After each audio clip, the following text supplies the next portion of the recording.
This is Unsiloed, brought to you by Alumni FM, connecting people through stories.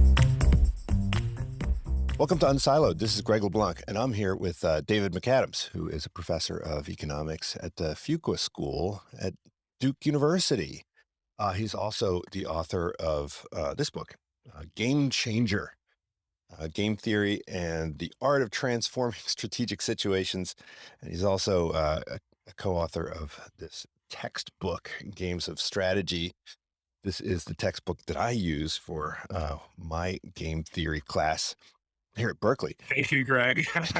So, you maybe, get a few dollars from that. But, when I was rereading this book in prep for the podcast, Game Changer, it made me realize how many of the stories that you described that I've stolen over the years. And I was like, oh, okay, that's where I must have picked up that story, because it really is a book about stories. And, when my students take my strategy class, they love the game theory aspects of the class. And I think everyone who encounters game theory thinks, oh, that's really cool. That's really neat. And whenever I talk to management consultants about game theory, they say, oh, this is really great. This is really neat.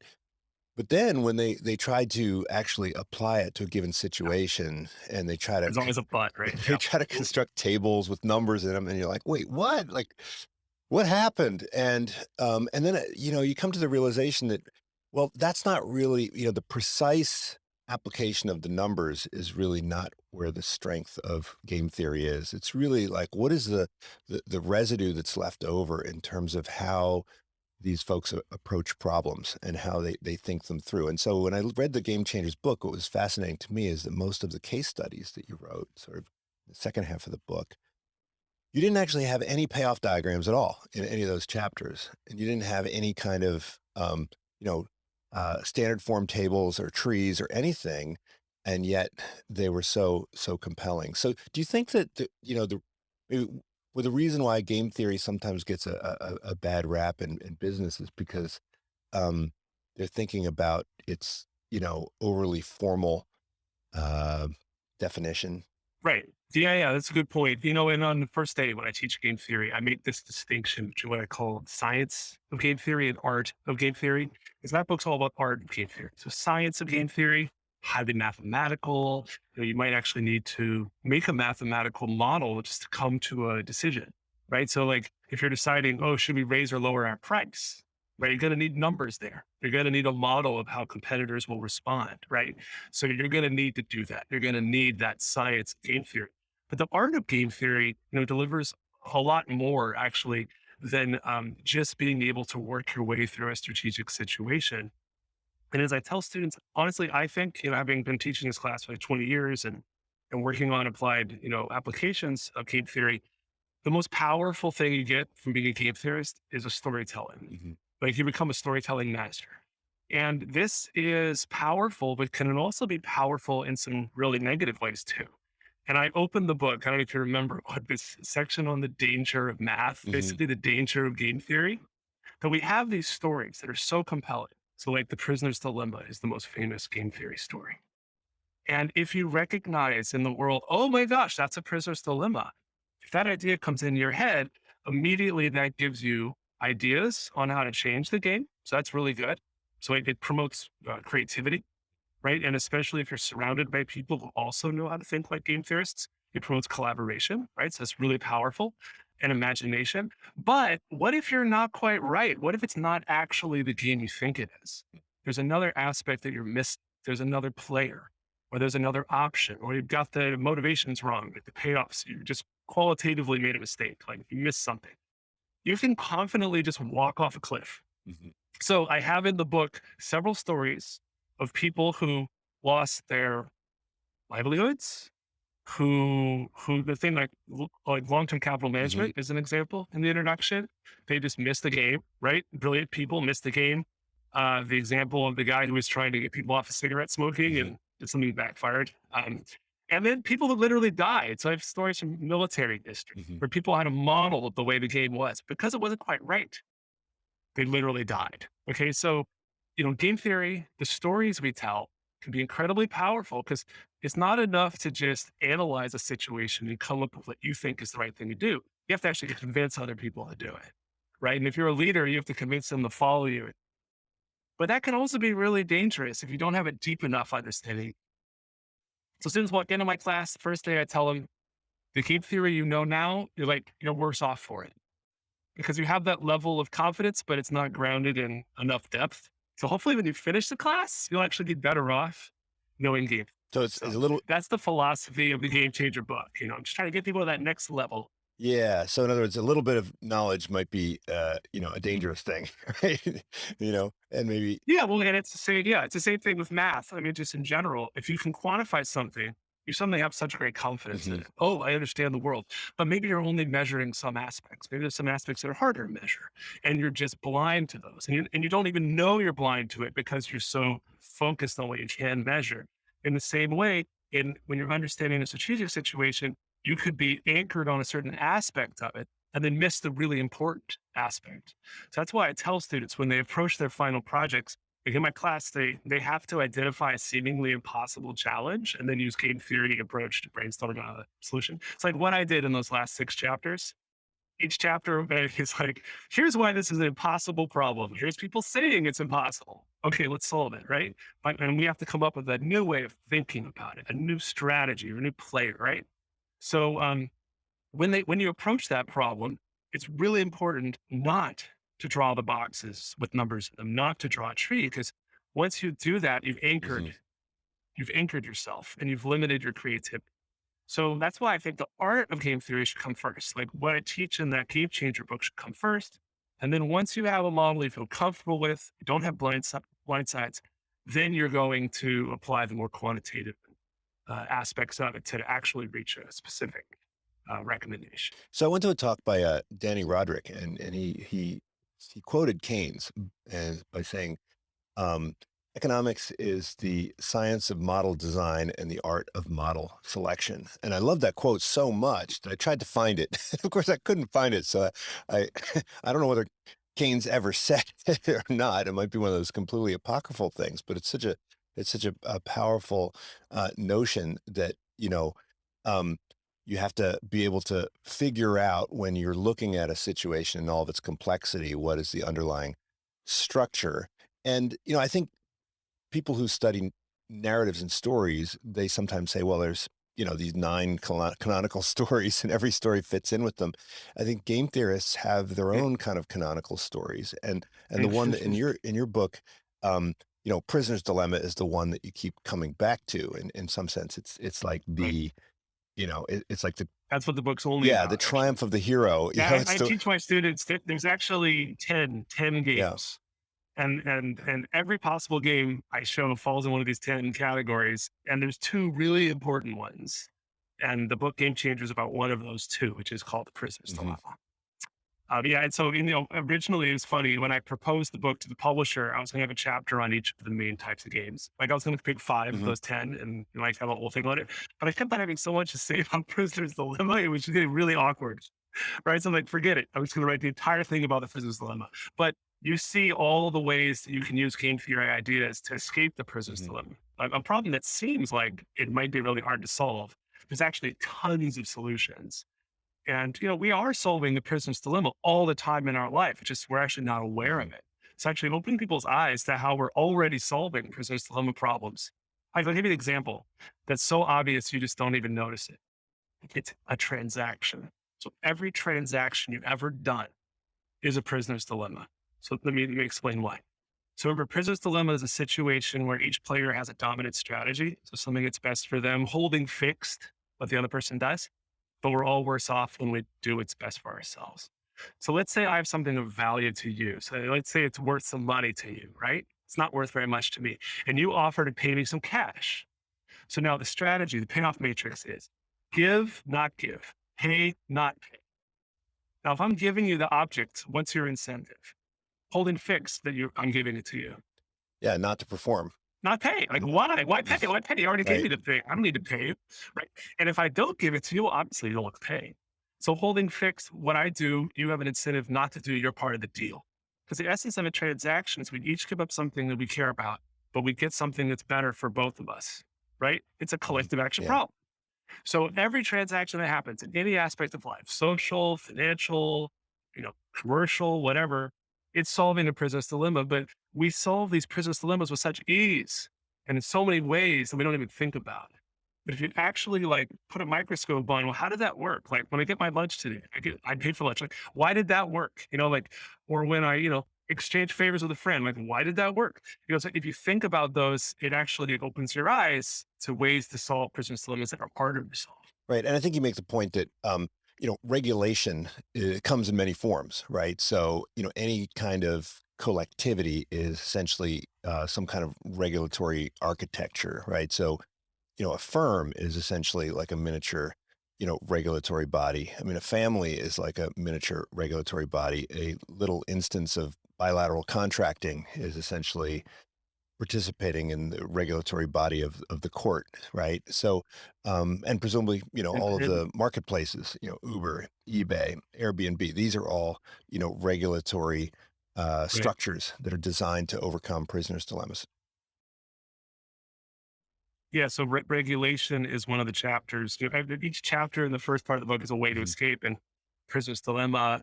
But when I say regulation, I a lot of that Yeah, word is right. loaded with a lot of specific institutional details. All I mean when I say that is a regulator is a third party that's changing the payoffs or changing the Hmm. options. So someone who doesn't allow, like a parent who doesn't allow a child to do something is regulating the game the child is playing, right? So government regulators are an example, firms are examples, platforms are maybe examples, but it could be much Hmm. broader. So if you change, the easiest way to solve a prisoner's dilemma is just to directly change the numbers in the boxes. Like you can do that through penalties, like speeding, fine, right?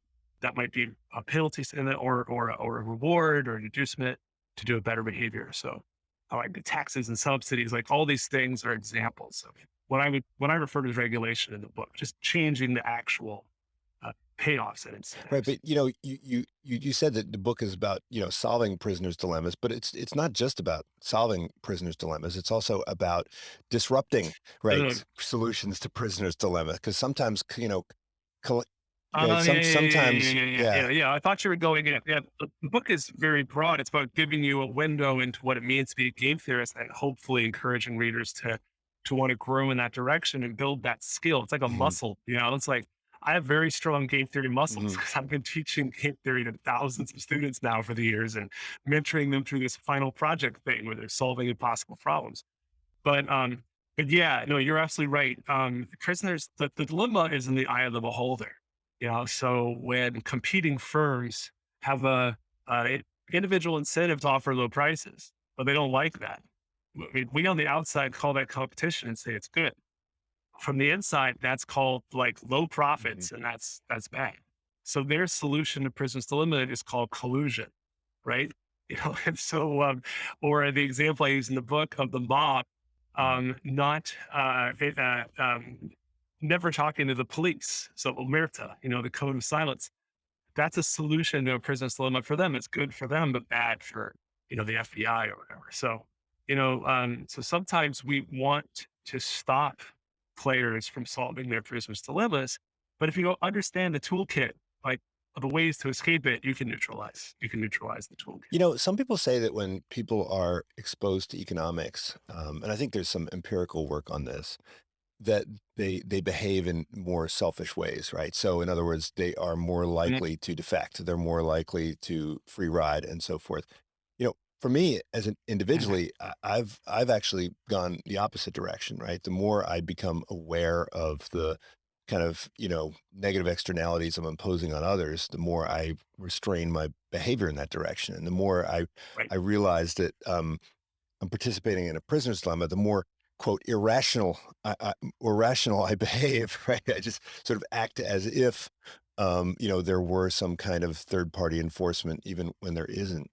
Do you Mm. do you think? I mean, I guess I'm asking you to speculate. Can familiarity with game theory make you a better person? I make that argument. So so you can understand how being trained as an analyst, just in general, could kind of disassociate you from other aspects of life, right? Like they're just like the measurement, quandary I mentioned before. Like certain things you measure, that's what you think about. Certain things you aren't measuring, you're not thinking about, and you can sort of lose Mhm. touch to that. And that could happen with empathy, So if you're being trained in solving optimization problems, and you're not thinking about the human costs of that on others, but game theory works in the opposite direction. So if you think about it, I mean, you could teach economics in a way that builds empathy, just like you said, for sure. It's like you teach people about externalities, just like you teach them about sunk costs, right? So you could solve like two problems that humans have, right? You can use economics to improve our lives in lots of ways. But let's think about what game theory does. If you're taking a game theory class, what's the first thing you're told to do? It's that you have to think from others' points of view, right? If you do some action, you have to think about how others will react. But how do you know how they're going to react? You have to actually think about what their motivations are, what they care about.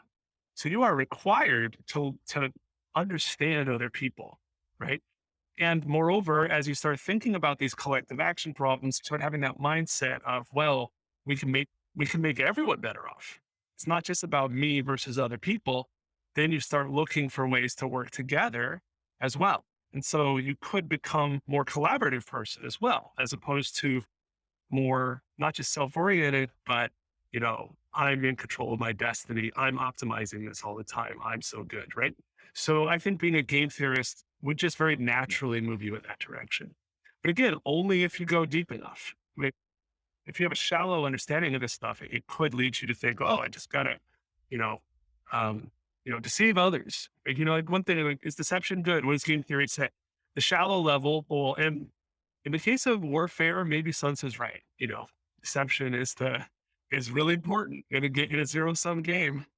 But in all the other types of games, there's just if you're known for being someone who will lie whenever it suits you, people will listen to you when it's in your interest to make a commitment or something like that. To communicate something credibly, right?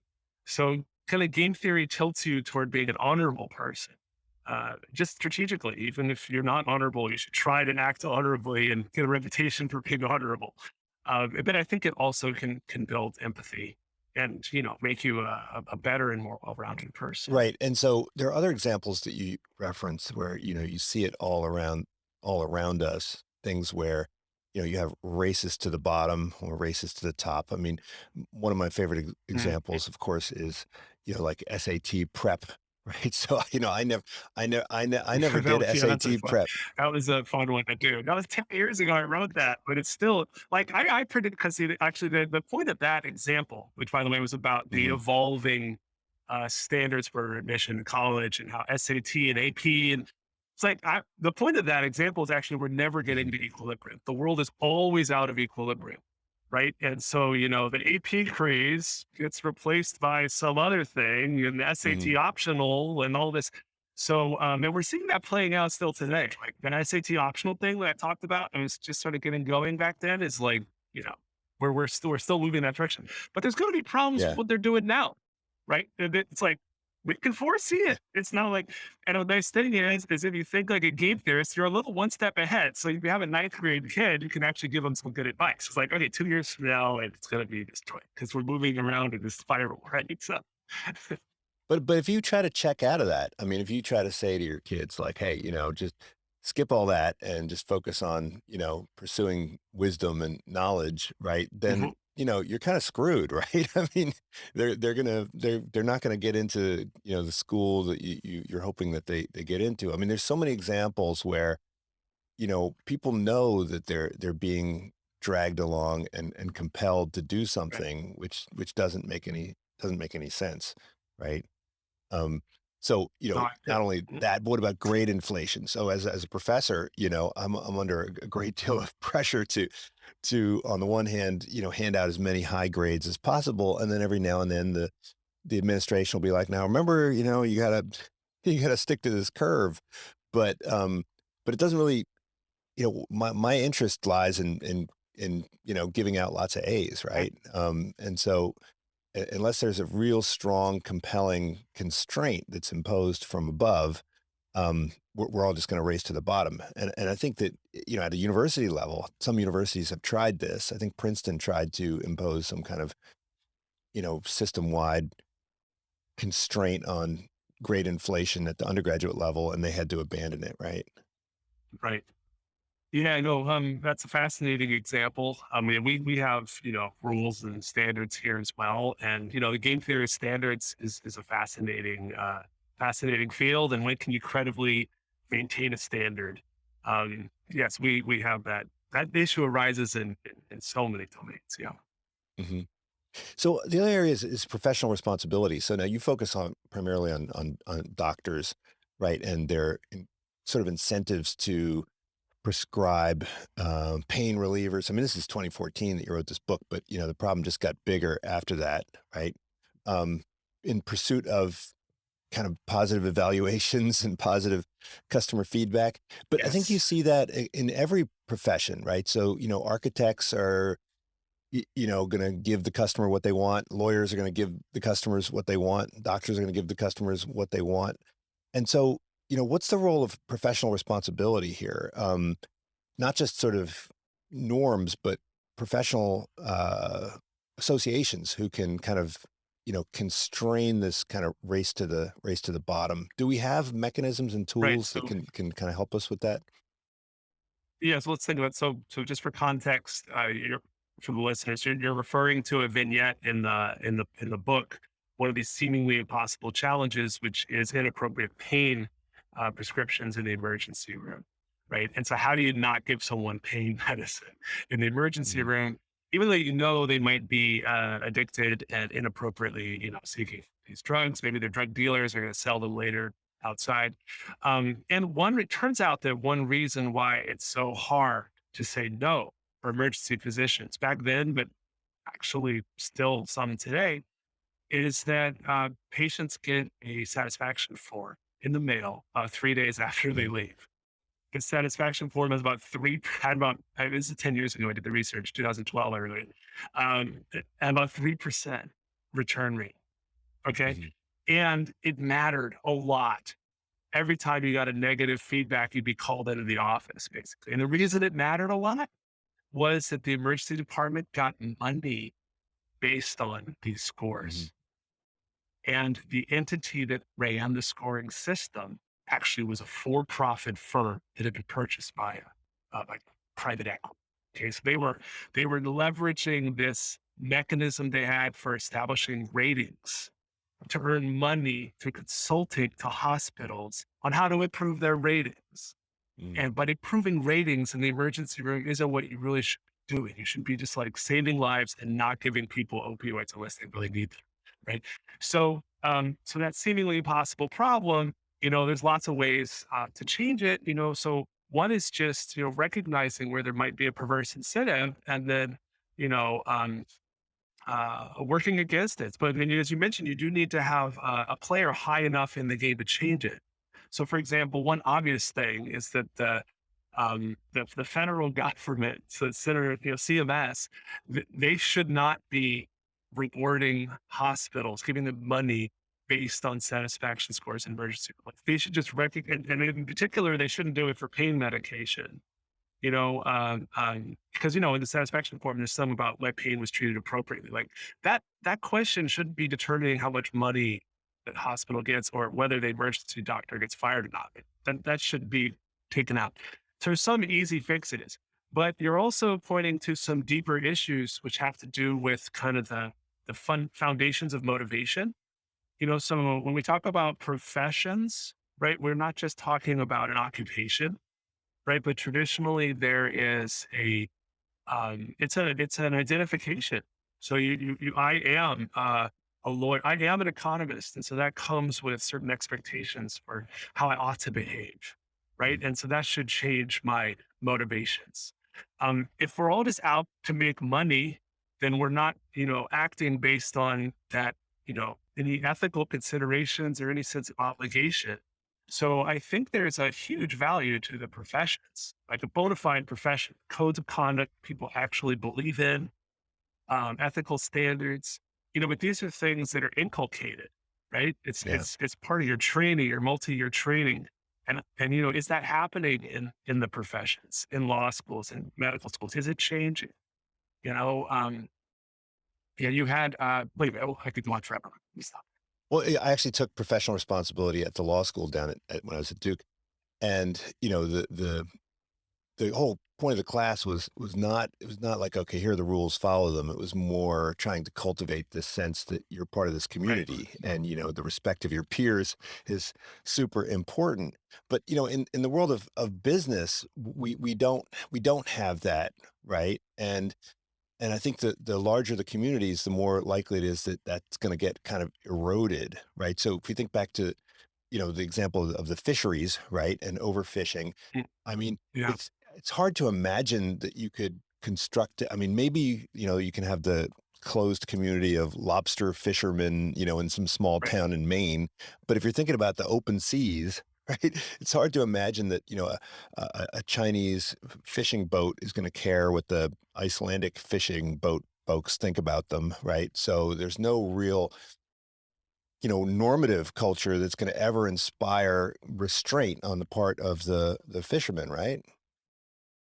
Can I try to push back on that? So when we stay in the world of business, I really think there is something to um, a business person, a leader who has a broader view of, stakeholders and not, the way I explain it to my students, you think about the pie that's being created by an enterprise, Mhm. like the total value and where that value is being divided. You have a fiduciary responsibility to maximize a slice to a particular group, right? Your shareholders, but you can increase the size of what you can give the shareholders if you can increase the overall pie. So it's not like you got to screw the workers in order to maximize value to the shareholders. And if you are a leader who people know cares about workers, then you can get them to do things they wouldn't normally do. This is a game. So if you're a different type of leader, you can potentially unlock sources of value that, the normal mercenary type person wouldn't be able to do. And so to the extent that that's true, then there could be a real reputational value to being a different type of business leader. So we wouldn't actually be in a prisoner's dilemma in that case. It Does, wouldn't be a case where, oh, we all have an incentive to screw over, and just maximize our own welfare.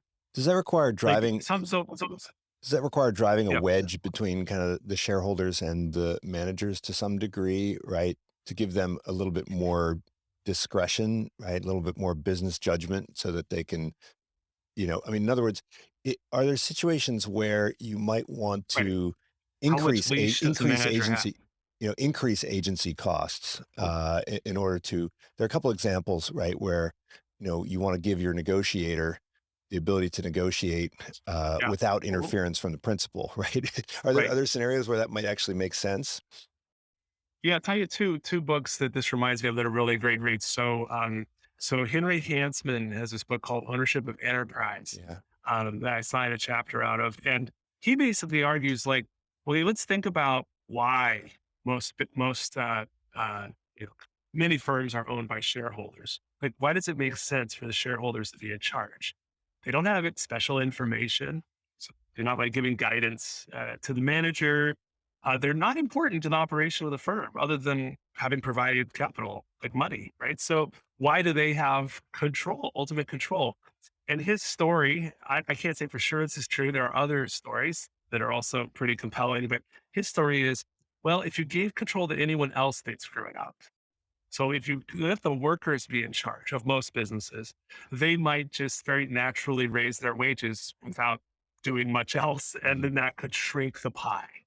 If you gave it to suppliers, then they would just raise the price they got paid, and shrink the pie. And so by giving control to a party that doesn't have, you know much information or much, that doesn't have the ability to control the managers either, because with a lot of dispersed shareholders, Yeah. then the manager will be freer to take actions. And so, under that story, the rise of sort of activist investors and better organized investors, more effective control by investors, could backfire for some firms. And if that were true, some of the firms would choose to go private Mm. because of that.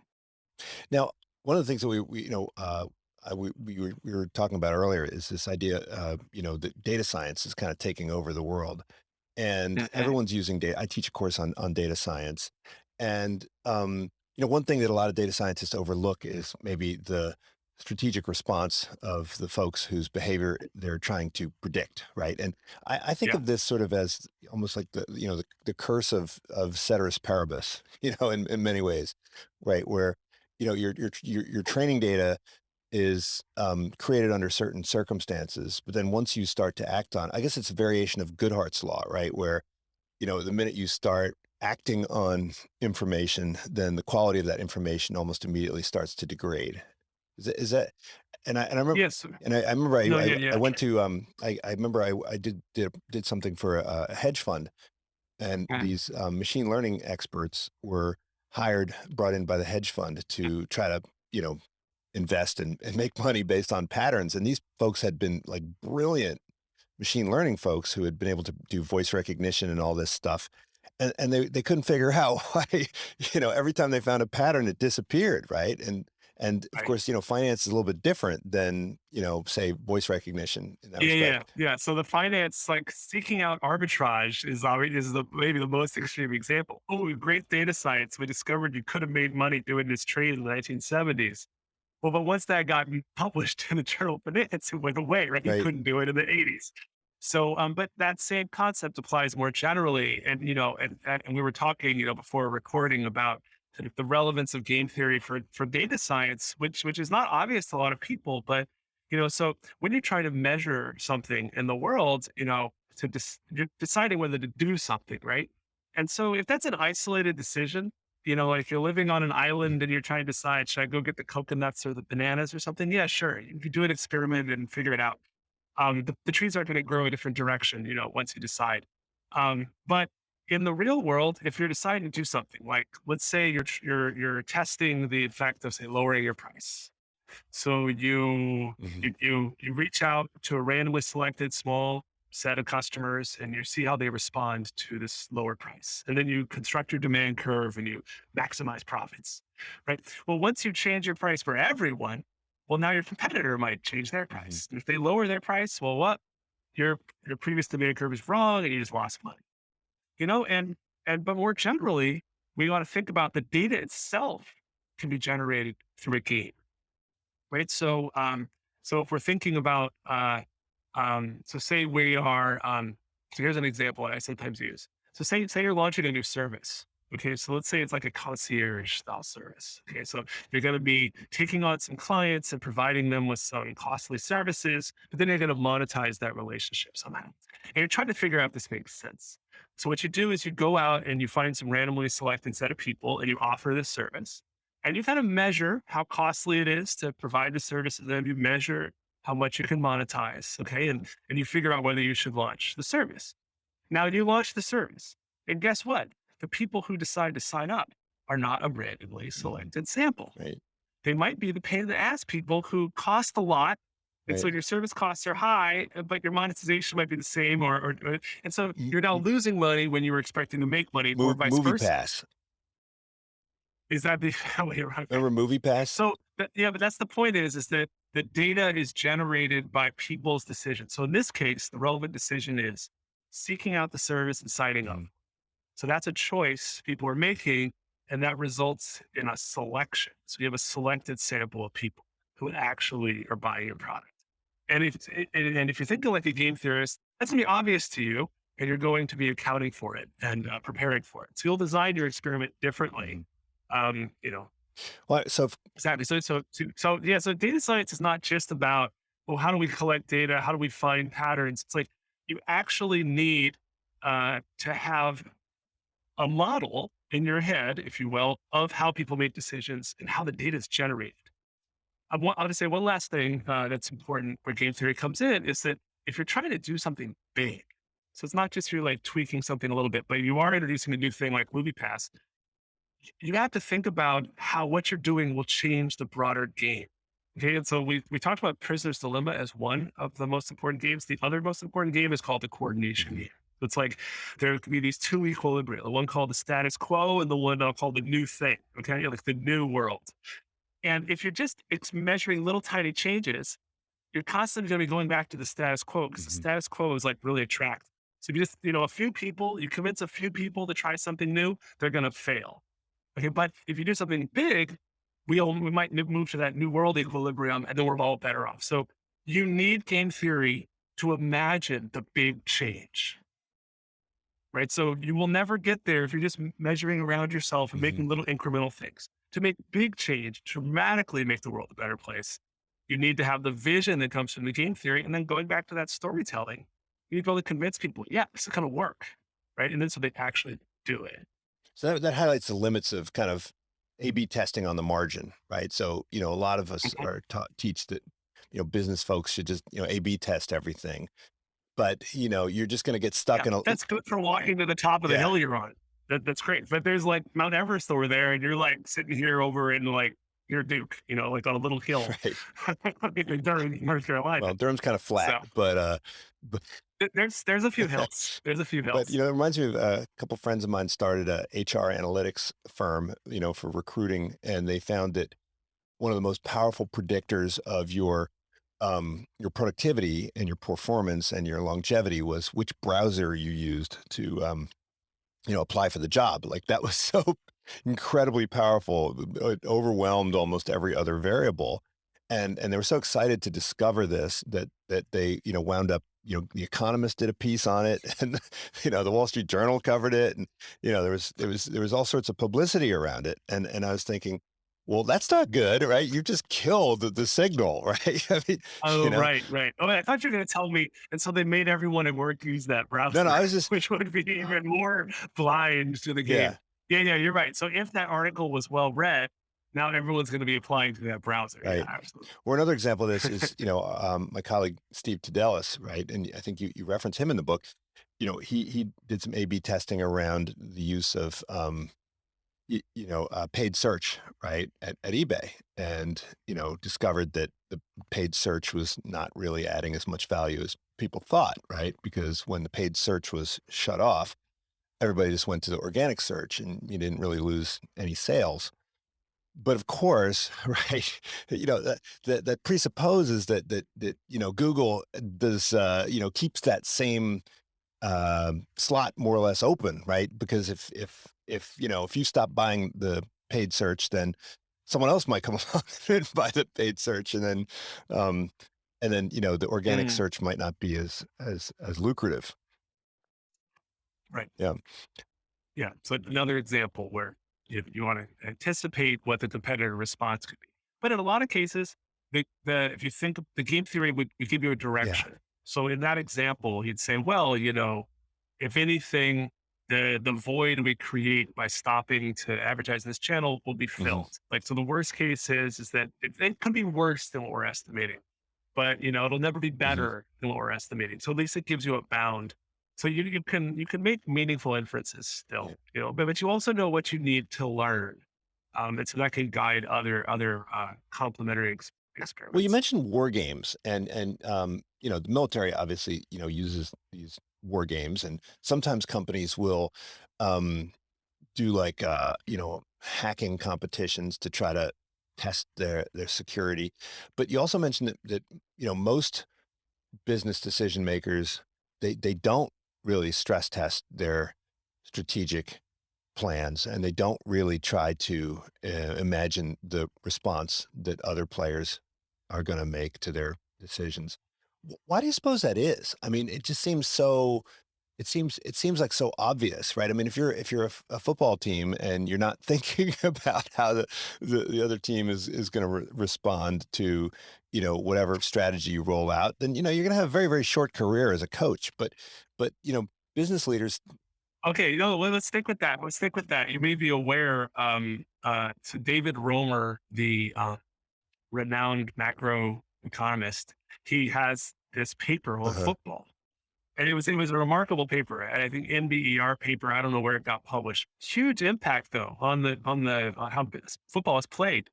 What he did is because in football you have yeah, observability of everything that happened, right? Like how the ball moved.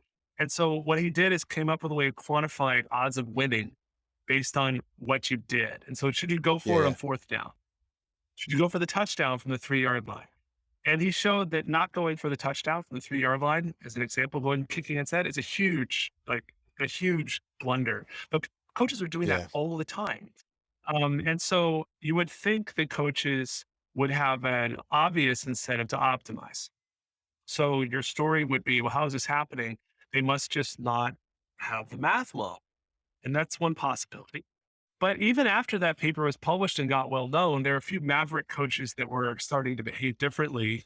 But most coaches continued doing conservative play. So what the heck is going on? Well, I opined in this piece that I wrote on Super Bowl Sunday one year that maybe part of the game is a game coaches are playing with their Hmm. fans. So if fans believe that, well, the what we expect you to do is get the Yeah. field goal, okay, and you choose to behave against the standard behavior, we're going to pay attention to the consequences of that. And if we lose by less than 3 points, we will Right. blame you. However, we won't remember like the times where we win by, that when you get that touchdown, we won't be, so to the extent that the fans are judging them and their contracts depend on the fans' belief in their abilities, then they might have an incentive to stick with that status quo equilibrium. Okay. But what's interesting, what happened is over time, the analysts started figuring out ways to code this in. So now ESPN has a web page where they rank all the coaches based on basically Hmm. blunders.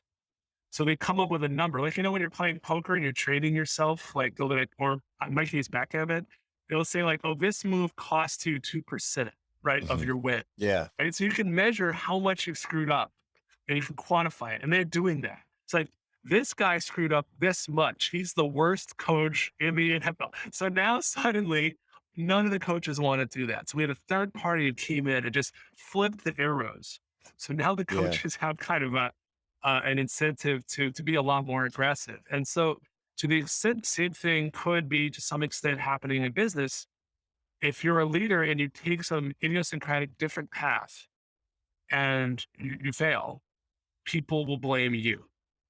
So it's sort of like hiring Tom Cruise for a movie. So that's sort of story. Even if it's not optimal, it's what's going to be good enough, to meet an expectation. Right. And so in business, the shareholders are the folks and the analysts are the folks that essentially are the ones evaluating the decision making. And so, if Yeah. one goes against conventional wisdom, even if it's the sensible thing to do, you'll be penalized Mhm. disproportionately if it goes wrong. Right. It could be, but that's a function of the health and the games going on amongst that Hmm. analyst community, for example. So, you could imagine there's an opportunity there. Like if you have an unhealthy, dysfunctional analyst community that's encouraging, you know, managers to make bad decisions, well, maybe there's a disruptive opportunity to change that game. So like that's where I start thinking, like, is there a dramatic opportunity for improvement here? For us to upturn Hmm. everything and to change a whole ecosystem. So, that's what I was doing in that book and those examples. And, that's what jazzes me up the most about game theory. It's like, it just encourages you to think big and think creatively, so yeah. I don't have a specific idea on how to turn around the analyst community. I never thought about it, but if there's a listener out there who's thinking about that, I'd love to hear about these challenges. Or the more possible, the better, in my opinion. Well, that sounds like something that could be a good project for your Yeah, if I class. ever I'm wrote actually, another book, yeah, and the students would love those applications. yeah. It definitely relate their experience. Now, at the beginning of my strategy class, I always say, what's the difference between strategy and just sort of, operations? And I usually say, well, strategy is when you're trying to accomplish a goal and there are others out there that, may have interests in alignment and maybe in conflict with what you're trying to do. And therefore, trying to disrupt what you're trying to accomplish. That's what makes strategy different. And so we normally think that you have to be dealing with other conscious strategic beings. And so it's Mm, usually limited to kind of war and business and sport. But then I often will use examples where the agent is a virus, right? Or the agent is, another animal, right? And so, we use all sorts of animal models, and of course, biology is a domain where game theory has, you know, gained a lot of, popularity, and in fact, a lot of the insights like evolutionary stable strategies come from biology. So, I'm teaching a course this semester on the pandemic, and it seems like there's a lot of insights that game theory and strategy have to offer with respect to how one can deal with a public health crisis or a pandemic like this one. And you have a whole chapter in the book about antibiotic resistance.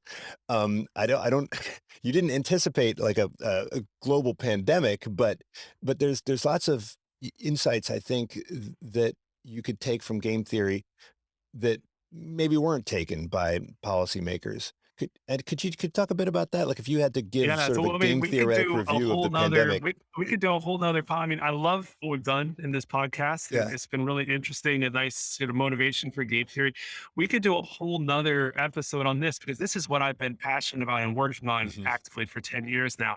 So when I was writing that chapter, it's about antibiotic resistance, a seemingly impossible strategic challenge.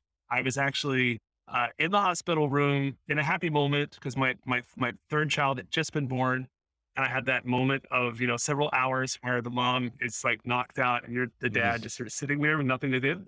And I had this light bulb moment where I realized that antibiotic resistance, the rise of that, this Mhm. untreatable diseases, is the result of a game, and the way everyone was thinking about it was wrong. Okay, so people think about it this way. They say, well, we each have an incentive to treat ourselves with antibiotics, and our doctor has an incentive to help Mhm. us by treating us.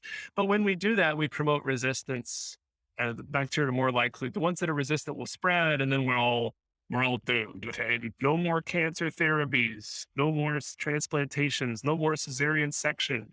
So it would be really bad. Okay, Mhm. if these things ran amok. But then I realized that that was actually wrong. And it's true, right? At that point in 2012, when I had that idea, um, prescribing antibiotics did promote resistance. But the reason it did is that we weren't catching the resistant infections. We couldn't Mhm. detect them. But if you can detect which bacteria can be easily killed and which cannot, you can do other Mhm. stuff to the bacteria that are hard to kill. Like you can isolate the patient, for example. So if Yeah. we have a diagnostic rapid diagnostic. Nowadays, we know these things exist because we do them all the time. Like immediately we can see, like, are we COVID positive? But back then in 2012, hardly anyone had heard about this. So I thought to myself, man, if only there was a magical technology that could read the genetic code of the bacteria, then we could solve this because Mhm. we could take all the resistant bacteria and hit them really hard and then put them at a Darwinian disadvantage relative to the easy to kill ones. And we could reverse resistance, the in quotes, reverse resistance. And so the like penicillin, for example, could make a comeback. We could use penicillin again Yeah. instead of these like really expensive drugs. So that took me down a rabbit hole that led me to interact with, epidemiologists, antibiotic chemists, all these sort of people. And I've been publishing mainly in those fields. Like I've published relatively little in economics over the last several years. And that in turn has led me to work on, these issues related to the pandemic when that emerged. Because, anyway, so I could go on and on, but the point is that you can apply game theory in lots of domains. You've talked about a lot in the business world and so on, Mhm. culture, but you don't need to have a brain for the principles of economics and the principles of game theory to apply. In Mhm. fact, it's remarkable. Microbes have figured out ways to gain advantage and also to cooperate. Yeah. So the hardest to treat, infections are these ones that form these things called biofilms. But a biofilm is actually a little city. It's exactly like a city. It's got little roads.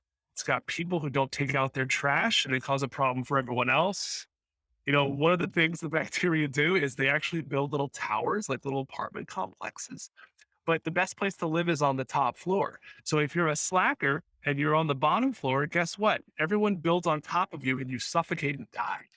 So imagine that. It's like the rat race to the next level. You got to be constantly building the city, otherwise you get smothered.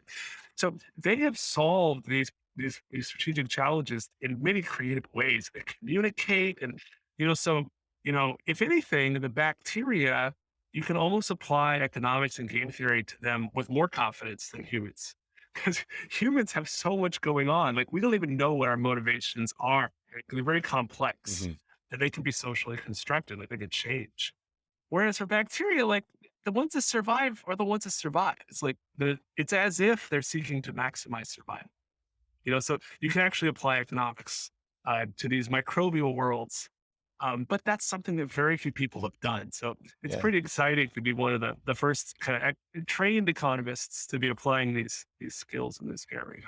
Well, it's actually easier to apply to creatures because their objective functions, as you say, are known, and so it's pretty clean, right? We I kind of mean, I wouldn't go that far. Once you learn about stuff, you learn about the remarkable complexity of life. Yeah, and so there's layers and layers. Like, when you learn about Darwin's theories of selection, and then you realize, oh wait, there's different levels of Mhm. selections. There's genes, and then there's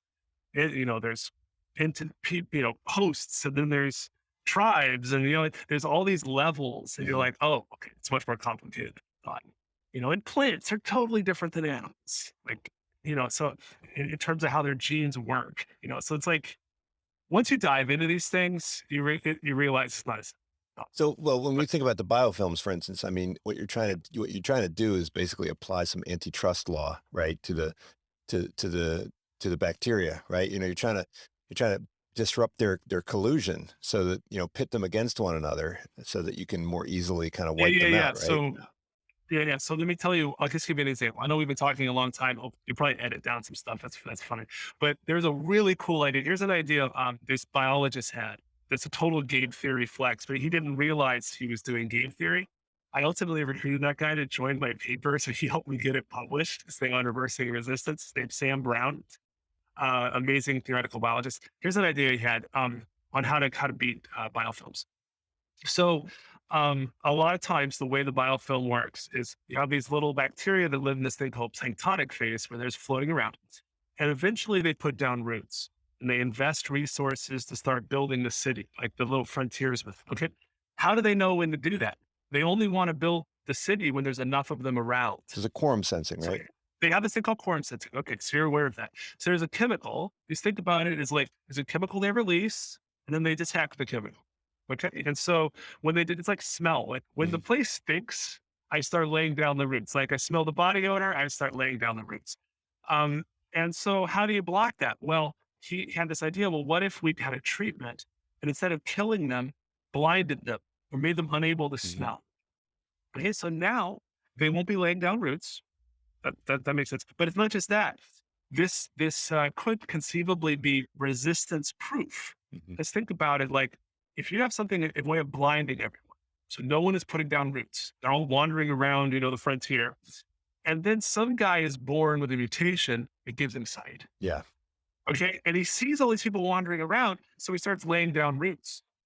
But he's a mutant. He's the only one laying down roots. So he's actually suffering and he dies, and everyone else is living in a platonic state because it's a coordination game. Mhm. You only want to lay down roots if everyone else is laying down roots. And so we're in the stable status quo of everyone being blind. So in principle, that could be resistance proof treatment. Whereas killing treatments are never resistance proof in principle, because if some way they mutated a way to survive, the survivor would spread, Right. right? So killing treatments, antibiotic treatments, we always have to worry about resistance. But these quorum blocking treatments, the game theory, that's just fundamentally different.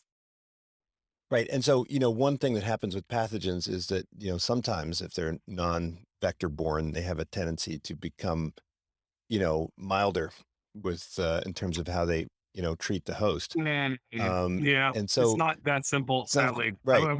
I wish this was not viewed as conventional wisdom. Yeah. Another one of my co-authors is guy Andrew Reed, this parasitologist. He has this amazing study where he looked at these chickens, and there's this chicken virus. So basically, the host and the parasite in general, the virus would be a parasite, they're co-evolving. Mhm. So let's say you have a virus that emits some harmful toxin. that causes a response that like changes the animal to spread the virus. Like maybe it pusses out or who knows what it does, cough up. As they increase that harmful thing, the host is going to evolve so it doesn't hurt as much. Yeah. And then like make a neutralizing thing. Okay, antitoxin. Then the virus or whatever will make more of it. They'll make more of it. And so the chickens will seem like they're moderately sick. But then you introduce one of those evolved chickens into, so the virus is not getting more severe. It's staying the same, or maybe it's getting less severe because the chickens seem to be living it out. But then you take one of those chickens over to a new flock, and that thing has co-evolved to the toxicity is ridiculous. And that new flock just like drops dead, like in days. Would you say that virus is milder? Mhm. It's milder in the co-evolved Right. group. I wouldn't say it's milder because it's just killing the naive, the unevolved chickens like crazy. So yeah, Yeah. so it's not true that viruses get milder, and they can get. There's plenty of examples where they get more severe. Do you think that so? But anyway, this is one of the many things I've learned as I've Yeah. had to delve into these So, areas. but if you're designing a public health policy that's meant to address something like a pandemic, um, understanding the different tools that you have in your toolbox, right, which include sort of, I don't know, manipulating evolution through restricting, human mobility and infectious vectors and stuff like that. I mean, Right. that's Yeah. that's all building on game theory, right? And game theory is it's important to bear in mind. It can give you ideas. I think that one thing about game theory that it's as I mentioned, it's like ultimately a storytelling tool. Mhm. And when I tell you back the story for like some microbial thing, let's say I'm talking to some biologist or public health person, global health person, and I tell the story. Ultimately, it's going to be in regular language. And they're Yeah. going to say at the end, "Yeah, I knew that already." Okay, so I'm not claiming that game theory is going to like revolutionize biology. It's just that it highlights aspects of biology that, people already were talking Yeah. about. Coevolution is like, it's not like a game theory. But when you're thinking from a game theory lens, it helps you understand the coevolution processes you see and it helps you predict. And it gives you ideas. Well, if we could change this, maybe it's co-evolving this way because, but what if we change that? And we manage so much of the earth now, like so many living things are to some degree under our control, the conditions they live in, which create evolutionary pressures. And evolutionary change changes Mhm. economics, changes the value of these resources. So in a recent this plus biology paper I co-authored, we look at the economics of managing evolution. So, thinking about being intentional in how, we shape the games that these living things are playing, bearing in mind that, the direction that system goes impacts us, impacts an individual, say farmer, but also it impacts the broader society in a variety of ways. So, So yeah, I think economics and the game theory perspective is really important to add to that. mhm. I think we can be helpful in prioritizing and also coming up with some novel ideas to try things that wouldn't have come naturally to the experts in those fields. Mhm. So when we're thinking about the folks that we're cranking out of our business schools that are going off into the world, you know, um, we're always thinking, what do we want them to know? And I think it's less what do we want them to know at the end of the semester and more what do we want them to walk around with, for the next 30, 40 years. And I think one thing we can all agree on is that kind of, systems thinking is really important, just kind of understanding the big picture and how the individual parts kind of fit together. Um, do you think that game theory, I mean, is really an integral part of that whole program of kind of baking in systems thinking into the kind of conscious and subconscious of our decision makers? Um, I think the art of game theory mhm. is okay. So what if you're trying to exactly mathematically model something, you're going to get all screwed Yeah. up if you start, and you're going to inevitably overly simplify the world to fit their ability to model it. So, but the art of game theory. So, what I do when I teach, we do these cases, and ultimately every case starts with a blank piece of paper, and then we start putting down players. and we start drawing arrows and we start explaining little motivations. So like we get a wall of what I call a strategic ecosystem. Okay. And we start understanding Hmm. feedbacks, critical points. Like, so the original problem that we wanted to fix, like going back to an example that the emergency physician is prescribing opioids inappropriately, ultimately we point to a private equity firm that bought a survey company, right? That ultimately, like, that's the gate, and maybe some inappropriate influence or some government decisions. And I don't want to. I hinted that in some of the footnotes. But anyway, so that game is ultimately what we really want to be focusing on and changing. So if you map out the system and the feedback loops and also the thing about that's so valuable at game theory, I think, that adds to kind of the systems thinking you get in operations management and things, is that the motivations of players all depend on the actions of Hmm. others. Okay. And so if we change some behaviors over here, it not only it changes the reasons why decisions are being made somewhere else. So it's like a fundamentally different like thing.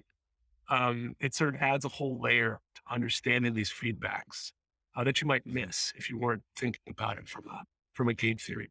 So it's in part of So yeah, so figuring out. and when I say the other thing, but I'll say the other thing that game theory gives is that you have this. So we always end up with this remarkably complicated ecosystem picture, which is like, right? It's like, oh my God, there's arrows everywhere. But what game theory also does is that you then say, okay, why did we make this picture? We made this complicated picture because we were interested in solving that issue, that problem right there Mhm. over in this corner. And looking at this picture, we can identify maybe 2 or 3 places that look really promising. And if we can make a specific change in those places, using the ideas of game theory, so like change that game Mhm. somehow, like change the timing and moves of that game, or change a motivation, bring in a third party right there. We can then focus on that. And so now we draw a Yeah. simpler picture. We zoom in on that particular thing. So it really can focus your efforts as well as expanding your point of view. So that's my opinion And on so while it helps that. you to design solutions, it also makes you aware of how the solving of that solution can create new problems that are going to need new solutions, right? The problem, but also new opportunities for Hmm. others. So you can find Yeah. allies that you might never have thought of because they're like unrelated, seemingly, to the thing you're trying to solve. Well, David, thank you so much for joining me. I think you're absolutely right. I think game theory is a wonderful kind of tool, exercise, way of thinking that illuminates so much. And so, really appreciate you joining.